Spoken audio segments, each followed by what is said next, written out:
మొన్ననే మనం చూసినాం ఉప ఎన్నికలు జరిగినప్పుడు ఎంపీటీసీ ఎంపీపీలు ఎన్నికలు కానీ మున్సిపాలిటీలు కానీ జెడ్పీ చైర్మన్లు కానీ మన కళ్ళ ఎదుటే మనం అంతా చూసాం.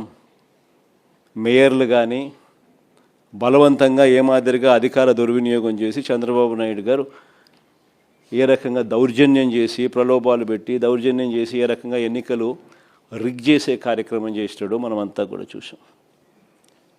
ఇలాంటి పరిస్థితుల్లో ఎన్నికలు జరుగుతూ ఉన్నాయి. అందుకనే ఇక్కడ ఎన్నికల విషయంలో జాగ్రత్తలు తీసుకోవాల్సిన అవసరం చాలా ఉంది. ఎన్నికల్లో ప్రతి ఒక్కళ్ళం కూడా ఆషామాషిగా తీసుకోవాల్సిన ఎన్నిక కానే కావు. ఎక్కడైనా ఏ కాన్స్టిట్యున్సీలో అయినా కూడా ప్రతి ఒక్కరూ గుర్తుపెట్టుకోవాల్సింది ఏంటంటే కార్యకర్తల కోసం మనం నిలబడే ఎన్నిక ఈ ఎన్నికలు అనేది ప్రతి ఒక్కరూ గుర్తుపెట్టుకోవాలి. గెలుపు ఓటమి పక్కన పెట్టేసేద్దాం. చంద్రబాబు నాయుడు గారు దౌర్జన్యాలు ఏం చేస్తాడో, ఎలా చేస్తాడో, ఏం చేస్తాడో, ఏ మేరకు చేస్తాడో వేరే విషయం. కానీ ఆ కార్యకర్తకు దౌర్జన్యం చేసిన మా నాయకుడు మాకు తోడుగా ఉన్నాడు అన్న భరోసా ఆ కార్యకర్త కలగాల. నన్ను ఓడించడం కోసం, ఒక చిన్న కార్యకర్తలైన నన్ను ఓడించడం కోసం చంద్రబాబు నాయుడు గారు ఇంత అధికార దుర్వినియోగం చేసినా కూడా మా నాయకుడు నాతోనే ఉన్నాడు అన్న భరోసా మీలో ప్రతి ఒక్కరూ కూడా ప్రతి కార్యకర్తకు కలిగించాల్సిన ఎన్నిక ఈ ఎన్నిక అనేది గుర్తుపెట్టుకోండి. అలా భావన వచ్చినప్పుడే రేపొద్దున మీ ఎన్నికల్లో ఆ కార్యకర్త మీకోసం రెట్టించిన ఉత్సాహంతో మీకోసం పనిచేస్తాడు అన్నది ప్రతి ఒక్కరూ గుర్తుపెట్టుకోవాల్సిన అంశం. ఇక్కడ ఈ విషయంలోనే చెప్తా ఉన్నా, చంద్రబాబు నాయుడు గారు డైరెక్ట్ ఎలక్షన్స్ కూడా పెట్టడానికి కూడా అనౌన్స్మెంట్స్ చేస్తూ ఉన్నాడు. ఒక రకంగా ఇది మనకు మంచిది, నిజంగా డైరెక్ట్ ఎలక్షన్ జరగడం అన్నది కూడా. ఎందుకంటే కనీసం ఒక బలమైన అభ్యర్థి ఆ డైరెక్ట్ ఎలక్షన్స్లో పోటీలో గట్టిగా నిలబడితే ఆ మున్సిపాలిటీకి చైర్మన్గానో, లేకపోతే ఆ మండలానికి ఎంపీపీగానో, లేకపోతే జెడ్పీ చైర్మన్గా అయినా కానీ, లేకపోతే మేయర్గా అయినా కానీ, ఇంకొకటైనా ఎక్కడైనా కూడా ఒక బలమైన అభ్యర్థి అక్కడ పోటీలో నిలబడితే కనీసం మిగిలిన స్థానాలకు ఆ బలమైన వ్యక్తి సూపర్విజన్ ఉంటుంది, మానిటరింగ్ ఉంటుంది అన్నది మనకు కలిసి వచ్చిన అంశం. బలమైన అభ్యర్థులు అక్కడ పోటీలో ఖచ్చితంగా మనం కూడా నిలబెట్టాలి.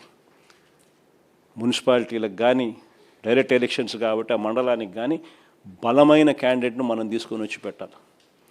ఆ బలమైన క్యాండిడేట్ మిగిలిన వాళ్ళందరికీ ఆ మండలం పరిధిలో అయితే మిగిలిన ఎంపీటీసీలకు అయితేనేమి, లేదా మున్సిపాలిటీ పరిధిలో అయితే మిగిలిన కార్పొరేటర్లకు అయితేనేమి, వీళ్ళందరికీ కూడా ఆ మనిషి బలాన్ని ఇవ్వాలి.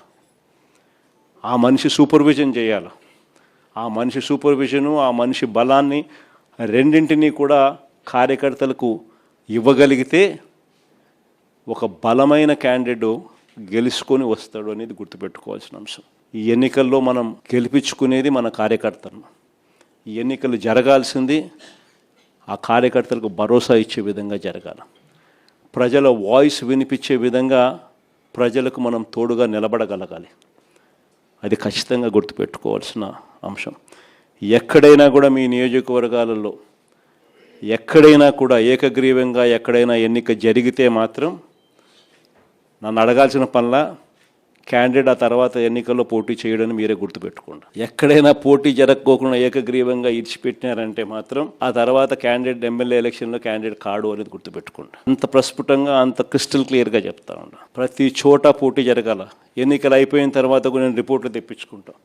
మీ ఎమ్మెల్యే క్యాండిడేట్ ప్రతి చోట పోటీకి నిలబెట్టాడా, క్యాండిడేట్ నిలబెట్టలేదా అనేది పోటీ రిపోర్ట్లు తెప్పించుకుంటాం.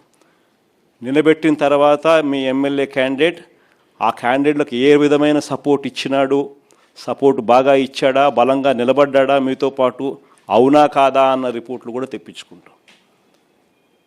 ఖచ్చితంగా ఆ మేరకు పాజిటివిటీ మీ దగ్గర నుంచి రావాలి.